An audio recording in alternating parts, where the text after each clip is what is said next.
I'm Meg Thomson. I am the executive producer of Hub Culture.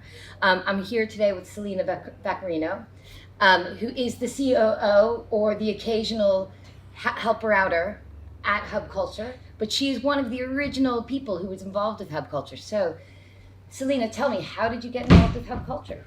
So I met Stan in potentially 2006 when he was at Fortune magazine and I was working at ArcelorMittal at one dinner party, and he told me his idea and I said, well, I'm around if you need a hand, let me know. And I saw him in Davos a few years later when he wanted to see what it was all about, and he wanted to host a party one night, and I tried to help him out, and nobody really knew who he was, and you know, a lot of legwork has to go into kind of doing all the networking, the necessary meeting people and telling people what he did. And so it wasn't a successful first event for Hub Culture. What did you do? Where did you set it up? He was running around. He found like this small little cave.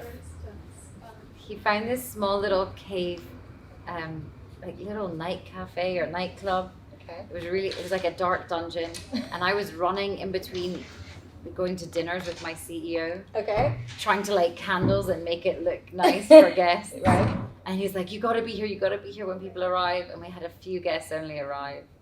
And he was, you know, disappointed, but equally, you know, I said to him, it takes years to build a presence in Davos. It takes years to build the connections, and, you know, don't rush it, take your time. And I believe it was a few years later when he hired the hairdresser, and now we have what is Hub Culture Davos, or Ice House Davos, with McDonough Innovation. Exactly.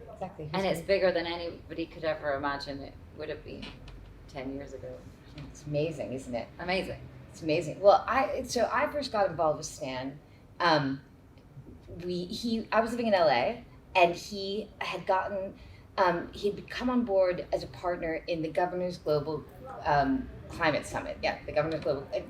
Governor Schwarzenegger of California was hosting this big event for all of the governors, and he said, Meg, you should come and work on it. And it was kind of unclear what it was or what they needed what we had to do, but it was clear that he was going to be serving coffee and stuff like that, and had a bit of an area. And I said, well, why don't we set up why don't we interview people and we can record it and we can maybe put it up on YouTube and things like that. And he was like, yeah, okay. So we built this sort of like stage, and actually what we did, we made it more look like that, you know, the Saturday Night Live like newsroom, where it was like a table with like a hub behind it. And he's like, oh, I know this woman, Sarah Backhouse. She's really good on camera. So we had Sarah behind the desk, and then we brought people in, and they sat and they talked to her.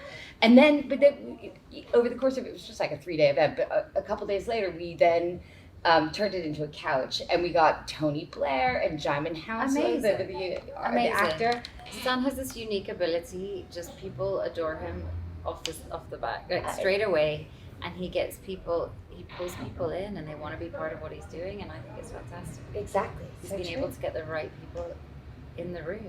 It's so true. Which is exciting. It's very exciting. And it's crazy that he's been doing it so well for so many years. He said to me the other night, this was his 60th hub, and I couldn't believe it, because